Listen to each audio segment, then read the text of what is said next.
Real estate बाजार में कमजोर बिक्री के चलते कई तरह की आशंकाएं भी सिर उठा रही हैं और इनमें है इस सेक्टर में काम कर रहे लोगों के बीच नौकरियों की कटौती।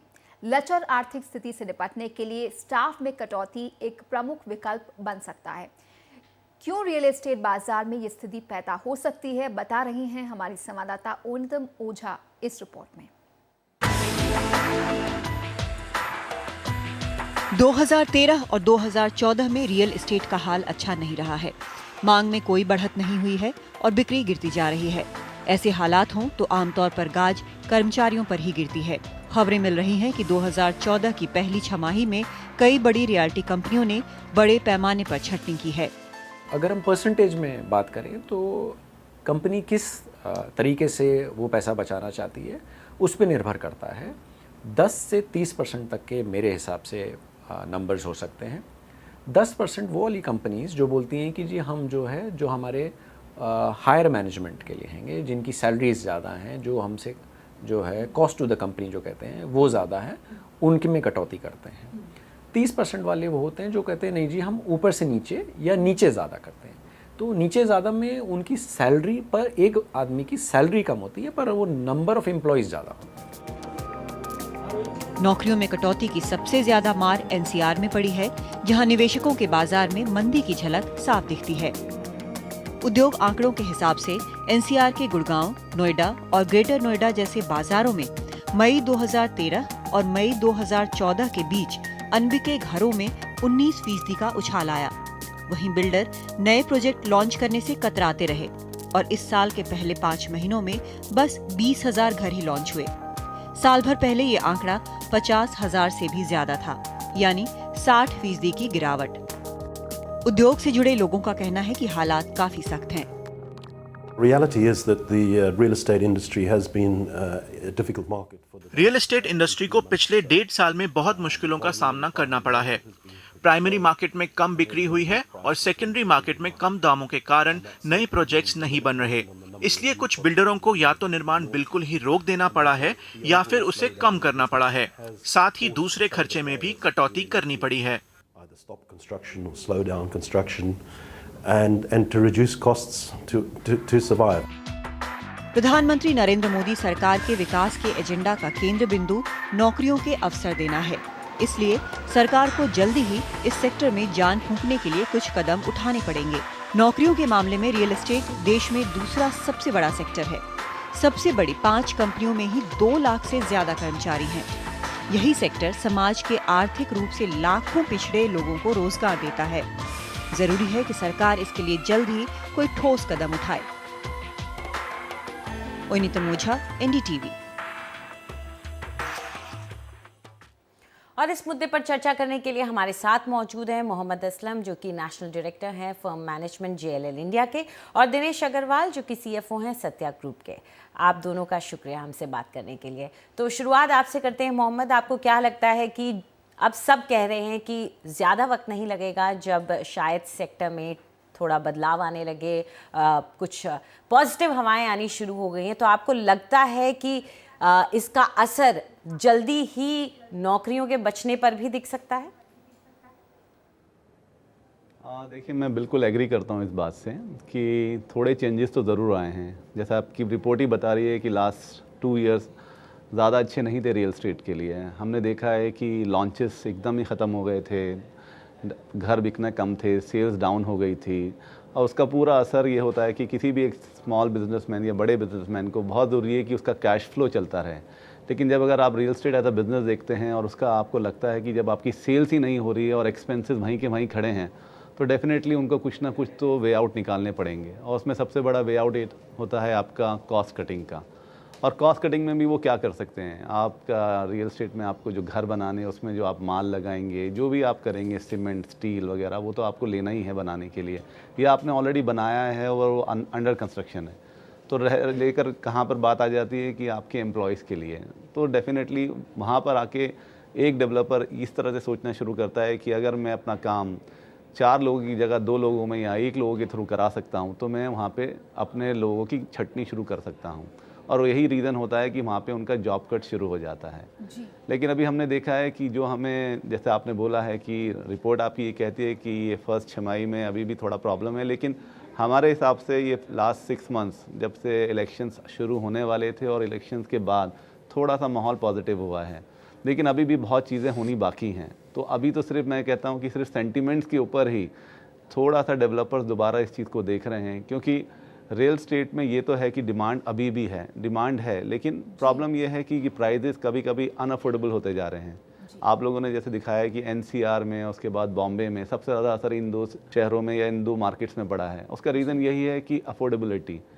अब उसमें डेवलपर्स का भी कोई कसूर नहीं है। इस पर बात करते हैं दिनेश जी से, जो कि सत्या ग्रुप से हमारे साथ जुड़ रहे हैं। दिनेश जी, जैसा अभी यहाँ असलम ने कहा कि अफोर्डेबिलिटी एक बड़ा मुद्दा है। अगर मार्केट में स्लगिश ग्रोथ हमें पीछे 1-1.5 साल में देखने को मिली है, ज़्यादा सेल्स नहीं हो रही, न्यू लॉन्चेस नहीं हो रही, मार्केट में डिमांड कम है, तो उसके लिए क्या कहीं ना कहीं मार्केट के बाजार के प्राइसेस जिम्मेदार नहीं हैं? प्राइसेस नोएडा, गुड़गांव, एनसीआर या फिर अन्य बड़े शहरों में भी देखें, मेट्रोज में देखें, तो बहुत ज़्यादा बढ़ चुके हैं। बहुत बार लोग खरीदना भी चाहे तो नहीं खरीद पाते। तो क्या हाई प्राइसेस की वजह से भी ये रियल एस्टेट की ग्रोथ पर असर नहीं पड़ा है? इस पर आप क्या कहेंगे? प्राइसेस का कई चीज़ों के फैक्टर्स बनते हैं। प्राइसेस लास्ट 2 साल में महंगाई इतनी हो गई है कि raw material cost, land cost, construction cost, इतना ज़्यादा आपका कॉस्ट बढ़ गए हैं, तो ऑटोमेटिकली कॉस्ट ऑफ प्रोडक्ट बढ़ जाता है। इट्स नॉट नेसेसरी कि भाई प्रॉफिट बढ़ गई हो किसी की, प्रॉफिट जो उस पीरियड में एक्चुअली कम हुई है। कॉस्ट कैसे भी डेवलपर ने, क्योंकि सेल्स बढ़ानी थी, तो कॉस्ट को एब्जॉर्ब किया गया है। तो उस वजह से मैंने मीट करने की कोशिश की जा रही है। डिमांड, जो भी डिमांड है, डिमांड स्लगिश हो गई है बेसिकली।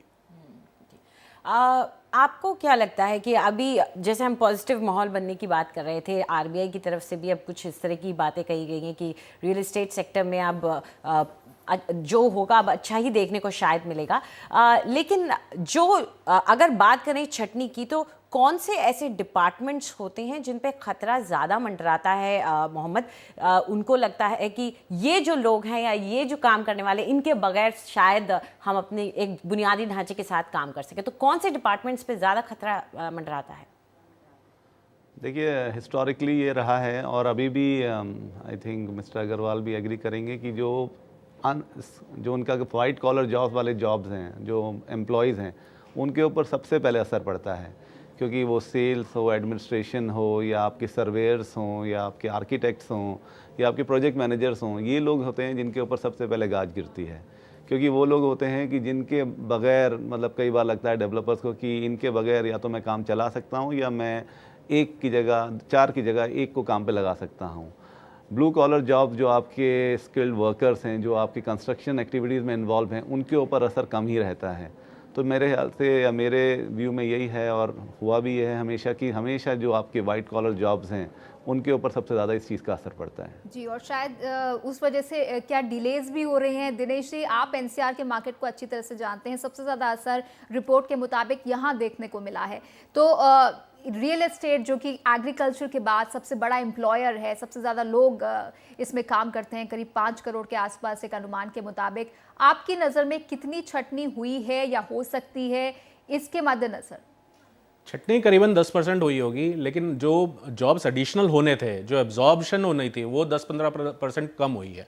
तो टोटल इफेक्ट करीबन इकोनॉमी में, एम्प्लॉयमेंट में आया होगा 20% के आसपास आया होगा, एम्प्लॉयमेंट एब्जॉर्बशन में। इस वजह से अब 7% जीडीपी का हिस्सा है रियल एस्टेट सेक्टर जो है। अगर उसमें इतना इफेक्ट आ जाता है तो टोटल एम्प्लॉयमेंट सिनेरियो थोड़ा सा हिल जाता है, बिगड़ जाता है। तो इम्पेरेटिव है कि ज़रूरी है कि अपन रियल एस्टेट सेक्टर को सपोर्ट करके इसमें जॉब्स को बढ़ोतरी दें और रियल एस्टेट सेक्टर को सपोर्ट दें। यहाँ मोहम्मद, आप क्या कहेंगे कि किस तरह के स्टेप्स लिए जा सकते हैं? क्योंकि ह्यूमन रिसोर्स भी एक ज़रूरी चीज़ है। सिर्फ आप जो बायर है उसी के बारे में हमेशा नहीं सोच सकते हैं, जो लोग एम्प्लॉयड हैं उनके बारे में भी सोचना है। तो किस तरह के स्टेप्स सरकार की तरफ से लिए जा सकते हैं ताकि सेक्टर को थोड़ा स्ट्रॉन्ग और स्ट्रेंथन किया जा सके? देखिए, दो ही प्रॉब्लम जो मेन दिखती हैं किसी भी डेवलपर के लिए आज की डेट में है, और ये पैन इंडिया का सीन है। फर्स्ट है आपका उनको फंडिंग, उनको लिक्विडिटी, ईजी लिक्विडिटी आप उनको अगर प्रोवाइड करते हैं और ईजी टर्म्स पे, ईजी नॉर्म्स पे, तो डेफिनेटली एक ये बूस्ट करता है एक बिज़नेस को। जब आपकी कंडीशन ख़राब है, मार्केट ख़राब है, आपको मालूम है कि रियल एस्टेट एक बहुत इंपॉर्टेंट जीडीपी में कंट्रीब्यूटर है, तो उसको हेल्प करने में अगर आप उनको ये कर सकते हैं, ऐसे बुरे टाइम में अगर उनको हेल्प कर सकते हैं, तो वो एक बहुत बड़ी हेल्प हो जाएगी उनको। और दूसरी जो सबसे बड़ी प्रॉब्लम है वो है कि क्लियरेंस ऑफ प्रोजेक्ट्स। इसके लिए उनका सबसे ज़्यादा प्रॉब्लम है, क्योंकि आज की डेट में भी हम देखते हैं कि क्लियरेंस होने के लिए प्रोजेक्ट को जो आपको परमिशन चाहिए, fire NOC, water NOC, environment clearance, वो आने में आपको सालों लग गए हैं। 6 महीने से 1 साल लग जाता है, उससे भी ज़्यादा लगता है एनवायरनमेंट क्लियरेंस के लिए। तो उसमें यही है प्रॉब्लम कि सारे प्रोजेक्ट डिले हो जाते हैं, डेवलपर का इंटरेस्ट कॉस्ट बढ़ जाता है, जो प्रोजेक्ट की वायबिलिटी है वो एकदम ख़त्म हो जाती है। तो एक प्रोजेक्ट को आप अगर जल्दी से क्लियर करेंगे, उसकी लैंड क्लियर करेंगे, वो जल्दी कंस्ट्रक्शन में जाएगा, पैसा रोल आउट होगा, जल्दी सेल्स होंगी, तो ये बहुत बड़ा बूस्ट हो जाएगा एंटायर इकोनॉमी के लिए। और इसके रहते हुए अगर आपकी सेल्स जल्दी चल रही है, क्योंकि अगर आपका इंटरेस्ट कॉस्ट का बर्डन हट जाता है जो डिले होने की वजह से होता है प्रोजेक्ट में, तो आपकी जो अफोर्डेबिलिटी है वो नीचे आ जाती है, सेल्स प्राइस नीचे आ सकती है। डेवलपर जो इंटरेस्ट पे कर रहे हैं अपने इन्वेस्टमेंट पे, अगर उसको वो रिड्यूस कर देते हैं तो सेल प्राइस कम हो जाती है, और विच इन टर्न हेल्प करता है एक बायर को उसे ख़रीदने के लिए। तो जब आपकी सेल्स बढ़ेगी तो डेफिनेटली डेवलपर को भी बहुत लोग चाहिए होंगे वो सब मैनेज करने के लिए। तो ये एक पूरा सर्कल है जिसमें आपको गवर्नमेंट का इन दो चीज़ों में जो उनको घुमाना, इस पूरे पहिए को, अगर ये दो चीज़ें आ जाती हैं तो डेफिनेटली इट विल हेल्प। चलिए, अगर हम गवर्नमेंट के रोल की बात करें दिनेश जी आपसे, तो इस बजट में रियल एस्टेट को काफ़ी कुछ मिला है। एक स्थिर और स्थायी सरकार की जो मांग इस सेक्टर की थी, जो कोशिश थी, वो भी हो गया है। तो क्या आपको लगता है कि अब रियल एस्टेट को इन घोषणाओं के बाद आने वाले महीनों में कुछ बेहतर दिन देखने को मिलेंगे? जी बिल्कुल, आप ठीक कर रहे हैं। बजट में काफ़ी सपोर्ट दिया गया है, लेकिन सेक्टर को और भी थोड़ा सपोर्ट चाहिएगा। अभी अफोर्डेबल हाउसिंग को इंडस्ट्री के रूप में माना गया है, टोटली एक्चुअली पूरा रियल एस्टेट सेक्टर को रियल इंडस्ट्री के रूप में माना जाएगा, तो वो एक एडिशनल बूस्ट मिलती है। ये रियल एस्टेट सेक्टर अपनी बाकी जो जितनी भी मैन्युफैक्चरिंग इंडस्ट्रीज़ हैं उसका बहुत बड़ा कंजम्पशन इस सेक्टर में होता है। तो जो मोदी नई सरकार का ये है कि मेक इन इंडिया, तो उसका कंजम्पशन जो मार्केट है वो एक्चुअली रियल एस्टेट सेक्टर की ग्रोथ। लेकिन दिनेश जी, वो मेक इन इंडिया कह रहे हैं, मैन्युफैक्चरिंग हब बनाने की बात कर रहे हैं, और आप लोग तो नौकरियों की छटनी कर रहे हैं, तो ये तो कुछ उल्टा इफेक्ट हो रहा है। कंजम्पशन देखो, बाजार जब ठीक होएगा तो नौकरियां भी बढ़ेंगी। बाजार ठीक ही नहीं होगा तो आप कब तक उस चीज़ को चलाते रहेंगे। तो सपोर्ट तो ज़रूरी है रियल एस्टेट सेक्टर को। अगर आपके प्रोडक्ट जो आपने घर बना रखे हैं वो जब तक बिकेंगे नहीं, वो जब तक ऑफलोड नहीं होंगे डेवलपर के अकाउंट में से, तब तक डेवलपर्स के पास वो कैश फ्लो जनरेट होगा नहीं, तो नई चीज़ें आएंगी नहीं, तो वो पूरा जो सर्कल है वो चलता नहीं है। और इस सर्कल में मुझे लगता है थोड़ा डेवलपर्स को अपने मार्जिन्स भी कम करने की ज़रूरत है, शायद उससे भी कुछ मदद मिले। आप दोनों का बहुत बहुत शुक्रिया इस बातचीत में हमारे साथ हिस्सा लेने के लिए। रियल एस्टेट सेक्टर में बीते 1-1.5 साल से जो मंदी है, उम्मीद की जा रही है कि सरकार के ऐलानों के बाद इसका असर आने वाले महीनों में देखने को मिलेगा, और इसका अंदाज़ा आप इससे लगा सकते हैं कि किस तरह से रियल एस्टेट कंपनियां प्रोजेक्ट्स बेचने के लिए आकर्षक ऑफर्स दे रही हैं और कितने दबाव में उसे लेकर हैं। इसी के साथ शो में वक्त हो गया एक छोटे से ब्रेक का। ब्रेक के बाद देखेंगे बेंगलुरु महानगर पालिका ने शहर के निवासियों को दिया है कौन सा तोहफा, और साथ ही सुलझाएंगे प्रॉपर्टी से जुड़ी आपकी कानूनी उलझनें।